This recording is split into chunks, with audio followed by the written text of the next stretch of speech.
Para sahabat, kita masih ingat ya, dengan sebuah iklan, apapun makanannya, minumnya teh botol, bla bla bla bla. Ya, teh botol. Kata kuncinya teh botol. Nah, sekarang ini juga ada sesuatu yang latah. Cara berpikir, praktek yang latah. Apapun masalahnya, aplikasi solusinya. Jadi yang satu teh botol, yang kedua aplikasi. Ini ada hubungannya. Yang berpikir, ya, yang berpikir tentang aplikasi secara latah itu adalah teh botol. Jadi kata teman saya, tas bukan kantor berita, teh botol itu ya teh botol ya. Namanya teknokrat, bodoh dan tolol. Saya ketawa terus terang ya di situ ya. Ya katanya teknokrat itu pinter gitu, akademiknya bagus gitu. Tapi kok bisa bodoh dan tolol itu tadi? Karena ini kan solusi yang keempat. Kalau sebelumnya kan apapun masalahnya ya solusinya bikin lembaga. Lembaganya misalnya begini, kita harus bikin lembaga independen yang bertanggung jawab langsung pada presiden.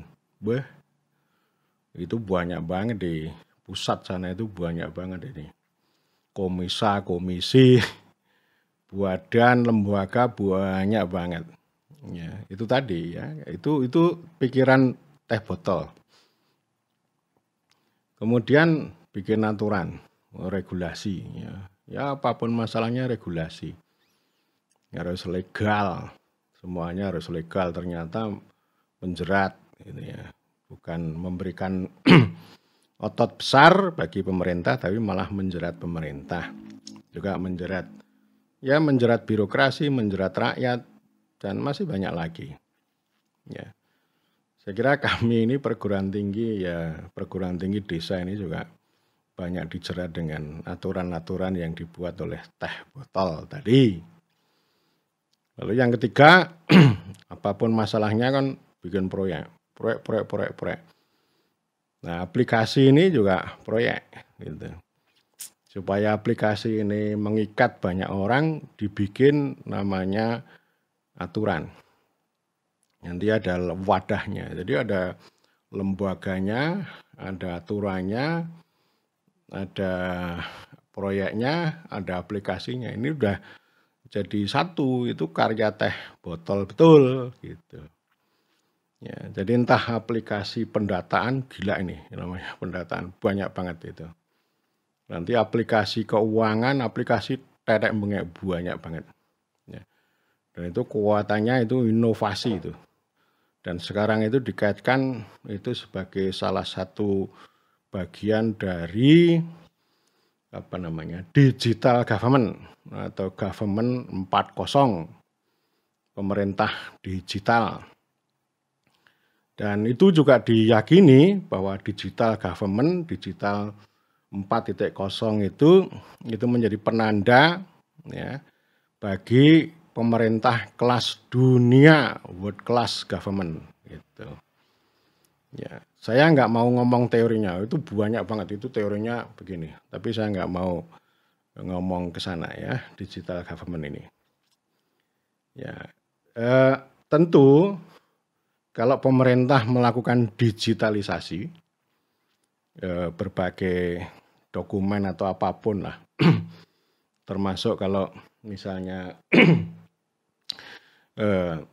proses bisnis atau proses pelayanan publik dan sebagainya, itu yang biasa pakai digital gitu ya, perangkat digital.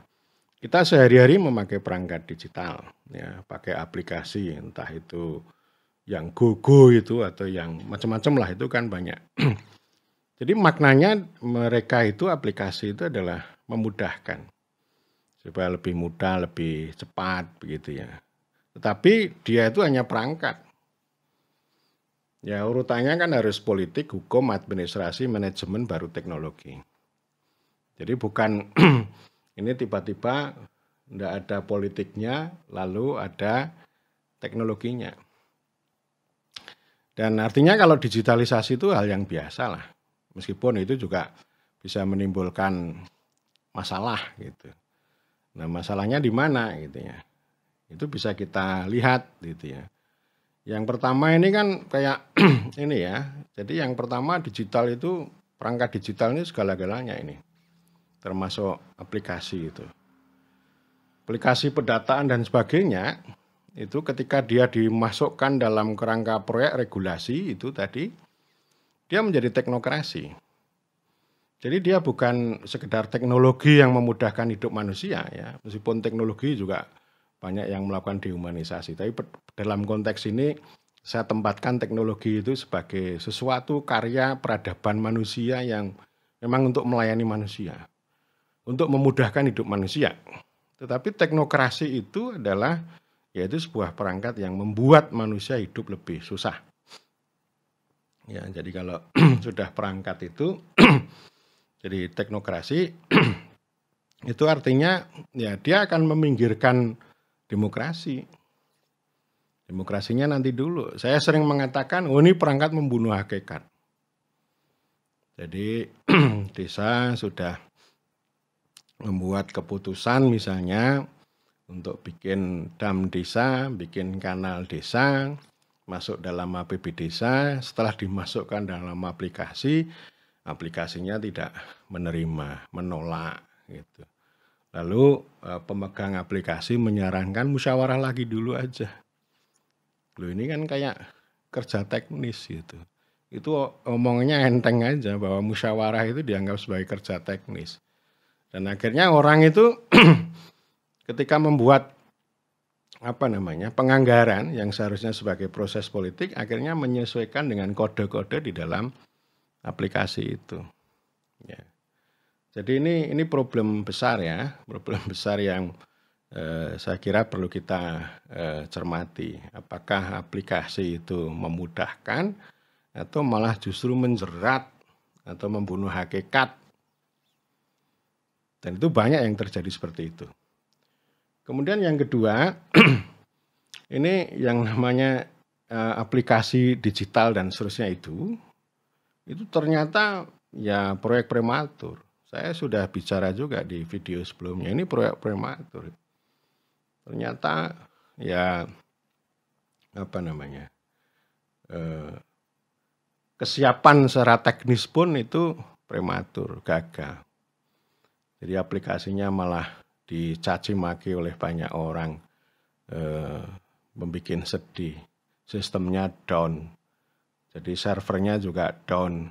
Ada data yang sudah terlanjur di entry, baru separuh jalan hilang. Jadi banyaklah cerita-cerita seperti itu. Artinya secara teknis tidak dikerjakan secara baik. Ya, jadi ini karena apa? Karena teknis itu pikirannya bukan sekedar teknis. Tetapi ya namanya teknokrasi itu ya dia adalah sebuah cara berpikir, ya, cara praktek dengan teknis tapi ingin mengendalikan politik. Yang teknisnya sendiri itu tidak digarap secara serius gitu ya.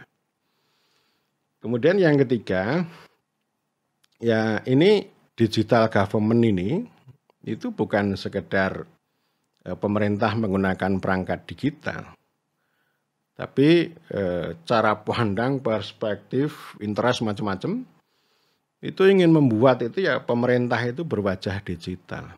Sama dengan kalau yang saya bicarakan sebelumnya ada negara pembangunan. Jadi negara pembangunan itu bukan sekedar negara yang berperan aktif dalam pembangunan, tetapi pembangunan ini membuat sosok tertentu terhadap wajah negara.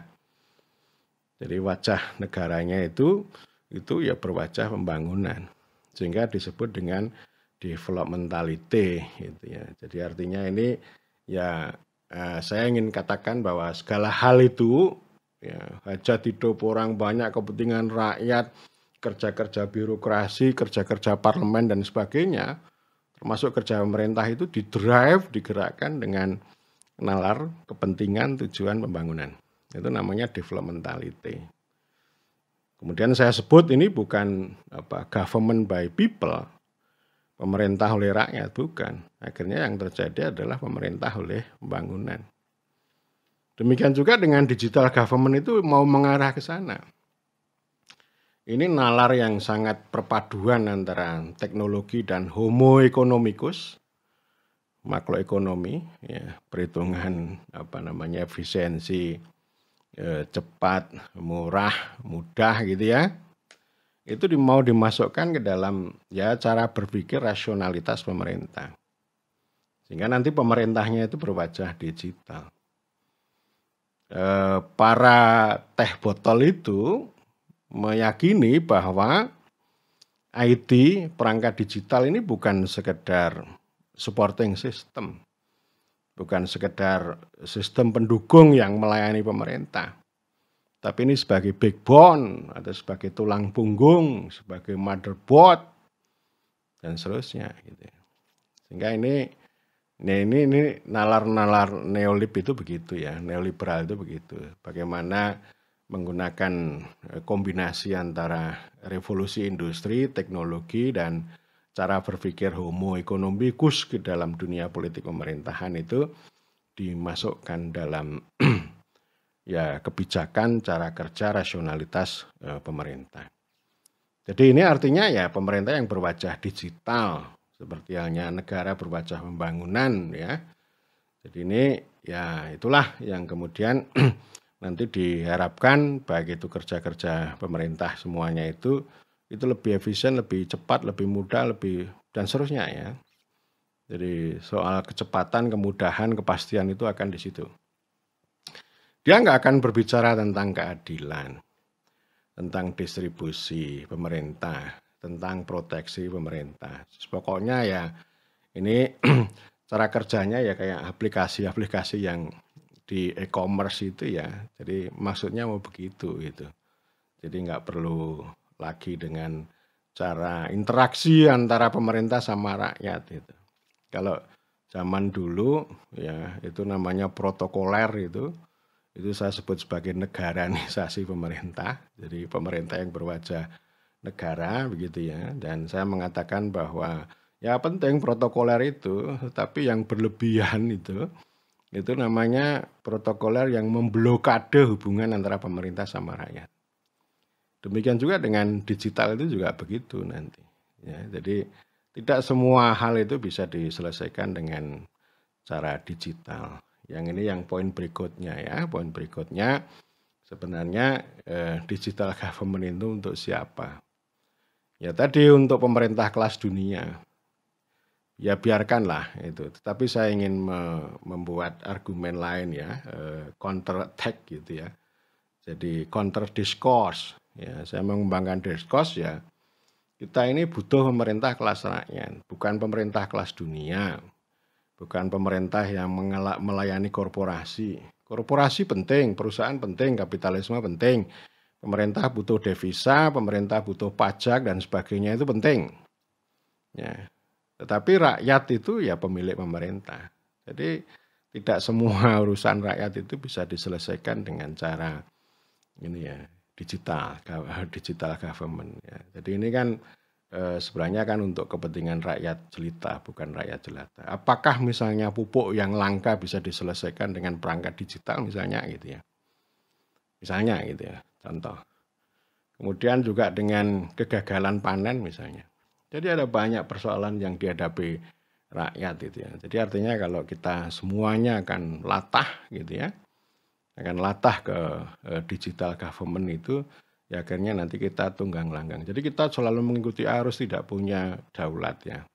Yang kita butuhkan ya kalau kita kembali kepada cita-cita Republik Indonesia pada konstitusi ya pemerintah kelas rakyat itu. Pemerintah rakyat, people government, bukan digital government ya.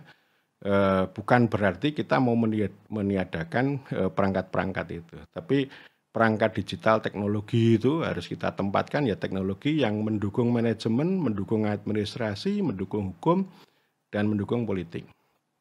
Jadi teknologi yang melayani manusia. Jadi bukan yang mengendalikan, mengatur hidup manusia. Apalagi menjadi teknokrasi yang membuat manusia hidup menjadi lebih susah gitu. Saya kira demikian.